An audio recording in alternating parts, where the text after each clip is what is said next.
नमस्कार सर्वांना. सर्वांचं माझ्या चॅनलमध्ये खूप खूप मनापासून स्वागत आहे. काय ना ते आपले आज आपण 5वा भाग पाहणार आहोत. कथा कशी आहे? तुम्हाला आवडती आहे का? तुम्ही इंटरेस्टेड आहात का या कथेत? नक्की सांगा. तुम्हाला कोणकोणत्या कथा पाहायला आवडतील ते देखील सांगा. आणि मागचे 4 एपिसोड पाहिले नसतील तर प्लीज अगोदर ते एपिसोड बघा आणि मग हा 5वा एपिसोड पाहायला या. आय होप तुम्हाला हा 5वा एपिसोड नक्की आवडेल. आणि खूप जास्त सुंदर असे हे एपिसोड्स आहेत. मला देखील आवडतात, तुम्हाला देखील नक्की आवडतील. चला तर मग कथेला सुरुवात करूयात. तुझं म्हणणं पटतं आहे मला. आपण मितालीशी सुद्धा मिळून बोललं पाहिजे, तरच ती आपल्यात मिक्स होईल. अजून किती दिवस त्या एकच रूमला आपलं घर बनवणार आहे. आणि ती लहान आहे, तिला समजून घ्यायला कोणी नाही. यावेळेस तूच पुढाकार घे. रुचिता आणि सुनील बराच वेळ बोलत होते. इथे मिताली अजून बसची वाट पाहत स्टॉपवर उभी होती. एकटीच. एकटीला भीतीही वाटत होती. पण आपलंच काम आहे, करावं लागेलच, मिताली विचार करत होती. इथे अभिजित खालती आला आणि आपल्या कारची चावी घेत मी आलोच असं म्हणत निघाला. आई बाबा त्याच्याकडे पाहतच राहिले. अभिने त्याची गाडी स्टार्ट केली आणि निघाला. त्याला माहीत होतं की नक्कीच बस स्टॉपजवळ असणार, म्हणून त्याने गाडी बस स्टँडच्या दिशेने वळवली. मिताली अजून इथेच उभी होती. यार, या बसला काय झालं यायला? माझं काही महत्त्वाचं काम असलं की सगळ्यांना पण काम असतात. याला आला असता मला सोडायला तर काय झालं असतं का? मी काय खाणार होते का त्याला? मूर्ख कुठचा. स्वतःला खूप हुशार आणि स्मार्ट समजतो. मिताली मनातच त्याला शिव्या देत राग काढत होती. अचानक तिच्या गालावर एक थेंब पडला. तसं ती दचकून वरती पाहू लागली तर पाऊस पडायला स्टार्ट झाला. मिताली लगेच धावत स्टॉपजवळ जाऊन उभी राहिली. आता या पावसाला पण यायचं होतं का? ती पुन्हा निराश झाली. इथे अभिजितने गाडी थांबवली. पाऊस सुरू असल्यामुळे विंडोमधून इकडे काही स्पष्ट दिसलं नाही, म्हणून त्याने काच खाली घेतली आणि बाहेर वाकून पाहू लागला. मिताली कुठे दिसते का? त्याला ती एका आडोशाला उभी असलेली दिसली. त्यानं गाडी लगेच त्या साईडला फिरवली आणि तिकडे जाऊन थांबवली. मितालीचं लक्षच नव्हतं. ती तिच्याच विचारात हरवली होती. अभिजित गाडीतून बाहेर उतरला आणि थोडं पळतच तिच्या जवळ गेला. तसं मितालीचं लक्ष त्याच्यावर गेलं आणि त्याला पाहून तिला जरा आश्चर्यच झालं. तुम्ही? बस, यापुढे मितालीला बोललं गेलं नाही. तिने दुसरीकडे चेहरा वळवला. अभि पूर्ण भिजला होता. त्याच्या केसापासून पाणी गळत त्याच्या छातीपर्यंत आलं होतं. त्याने शर्टची वरची 2 बटन्स ओपन करून ठेवले आणि खिशातून रुमाल काढून आपला चेहरा पुसला. त्याने पण तिच्याकडे पाहिलं नाही. त्याची नजर पण दुसरीकडे होती. त्याला सुरुवात कुठून करावी हे समजत नव्हतं. एकदम शांतता होती. त्यात पावसाचा धो धो असा आवाज. वातावरण एकदम थंड होतं. गार वारा सुटला होता. आजूबाजूची लोकं पावसापासून बचावासाठी बसस्टॉपजवळ उभी राहत होती. जागा नसल्याने अभिला मितालीजवळ सरकावं लागलं. त्याच्या हाताचा स्पर्श तिच्या कमरेला होत होता. ती पाठी वळून त्याला पाहू लागली तर तो त्याचे केस पुसण्यात बिझी होता. त्याची पण नजर तिच्यावर येऊन थांबली. तशी दोघांनी पण नजर दुसरीकडे वळवली. तुला घरी जायचं होतं ना? अभिजित नजर दुसरीकडे ठेवतच म्हणाला.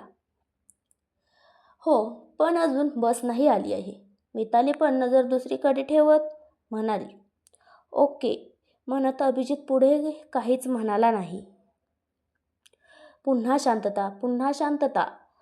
तोडत अभिजित म्हणाला, चल मी तुला सोडतो. इट्स ओके, मी माझी जाऊ शकते. ट्रॅव्हल्स करता येतो मला. मिताली तोंड वाकडं करतच म्हणाली. उफ्फ, किती हिचे नखरे. अभि म्हणत तिच्याकडे वळत म्हणाला. तुला यायचं असेल तर ये म्हणत तो पावसातून धावतच आपल्या कारपाशी गेला. मिताली रागातच त्याला शिव्या देऊ लागली.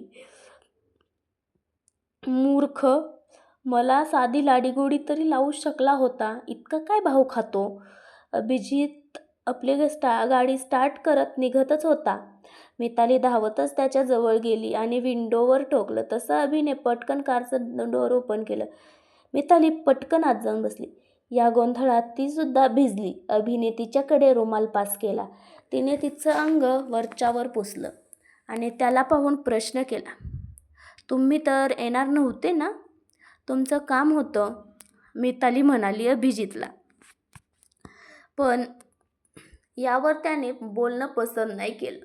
तो गप्प गाडी चालवत होता. मितालीला उगाच तोंडावर आपटल्यासारखं झालं. उगाच विचारलं याला. असं झालं, मिलने है मुझसे आई फिर जाने क्यों तन्हाई, किस मोड़ पे है लाई आशिकी, खुद से है या खुदा से, इस पल मेरी लड़ाई, किस मोड़ पे लाई आशिकी. आशिकी. अभिजितने गाणी लावली, त्यामुळे अवघडेपणा नव्हता आता. तरी एकमेकांशी बोलणं पण नव्हतं. दोघं पण विरुद्ध दिशेला तोंड करत पाहत होते. आशिकी बाजी है ताश की, टूटने बनते विश्वास की, मिलने है मुझसे आई, जाने क्यों मैं सोचता हूँ, खाली सा मैं एक रास्ता हूँ, तूने मुझे कहीं खो दिया है या मैं कहीं खो लपता हूँ, आ ढूंढ ले तू फिर मुझे, कसमे मी दुआ तो क्या, आशिकी बाजी है ताश की. असं सॉन्ग चालू होतं. मितालीला बिल्डिंगसमोर अभिने कार थांबवली. मितालीने बाहेर पाहिलं तर ती तिच्या घरी आली होती. आता ते घर नसून तिचं माहेर झालं होतं. मिताली गाडीतून उतरून सरळ बिल्डिंगमध्ये जायला निघाली. अभिला जायची इच्छा नव्हती आत, पण तिचं सामान जास्त असेल तर कशी आणेन म्हणून तो पण कार पार्क करून तिच्या पाठी गेला. दरवाजाची बेल वाजताच तनुजा दार उघडायला आली आणि समोर मितालीला पाहून ती आश्चर्यचकित झाली. मी तू म्हणत ती शांत झाली आणि तिच्या नजर पाठी गेली तर अभिजित उभा होता. त्याला पाहून तिचे डोळे भरून आले. अभिजित पण तनूकडे पाहत उभा होता.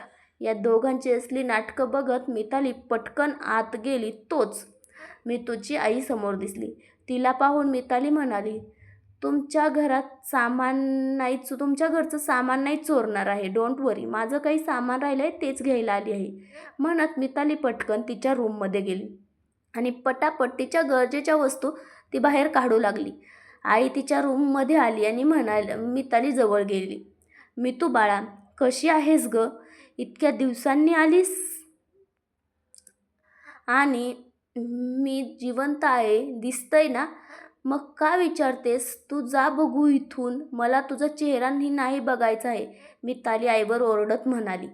मितालीने आपले कपडे एका मोठ्या बॅगमध्ये भरले आणि तिची काही पुस्तके होती आणि तिची काही पर्सनल गोष्टी त्या घेऊन बॅगमध्ये भरल्या.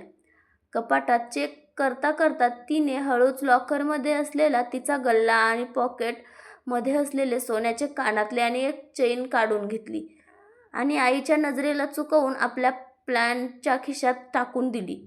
तोच बाबा पण आले. मितू बाळा, तू ग इथे कशी?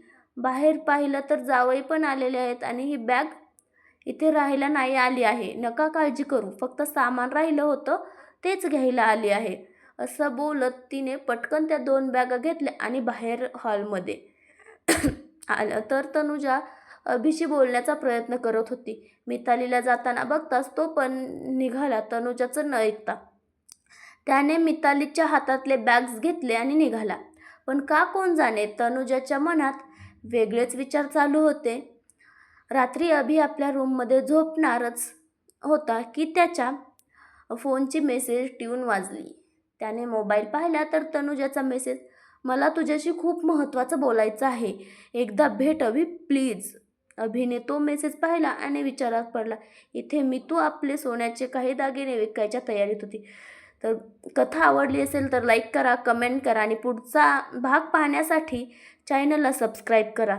आणि ही कथा तुम्हाला आवडती आहे का? अजून कोणत्या कथा आणि कशा कथा आवडतात तुम्हाला ते देखील सांगा.